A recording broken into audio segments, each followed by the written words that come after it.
आणि माझा एक स्वभाव आहे, मी प्रत्येकाकडून खूप शिकते. माझं लहानपण परळीतच गेल्यामुळे मारवाडी सगळी मला भाषा येते. मारवाडी लोकांमध्ये मी जास्त वाढलेली आहे. जैन परिवारांची पन्नालालजी जैननी माझ्या आईला मुलगी मानल्यामुळे ते संबंध आम्ही वर्षानुवर्ष टिकवले. माझ्या आजूबाजूला इकडे संदीप लाहोटी, तिथे पवन मोदानी, तिथे प्रतेश टोटला, इथे जुगल किशोरजी लोहिया.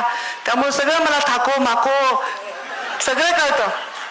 सगळे जेव्हा माझ्या मराठी मैत्रिणी माझ्याकडे येतात त्यामध्ये तू कसं प्लेटमध्ये व्यवस्थित सर्व करते, तू कसं सगळं मॅचिंग ठेवते. म्हणजे हे मारवाडी संस्कार आहेत.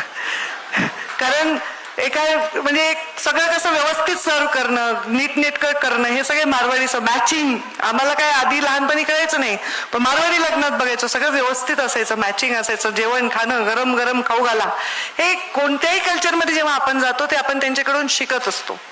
आणि मग ते मला अजून एक आवडतं की परिवार एकत्र राहतो. म्हणजे जॉईंट फॅमिली जर असेल तर प्रत्येक मोठा भाऊ मोठ्या भावाचं काम करतो, धाकटा धाकट्याचं करतो. धाकटा म्हणत नाही मी मोठ्यापेक्षा मोठा आहे, मोठा म्हणत नाही मी काय करू. ते हे मला आवडतं. ही आपल्या संस्कृतीची शक्ती आहे आणि त्याच्याशिवाय परिवार मोठा होत नाही.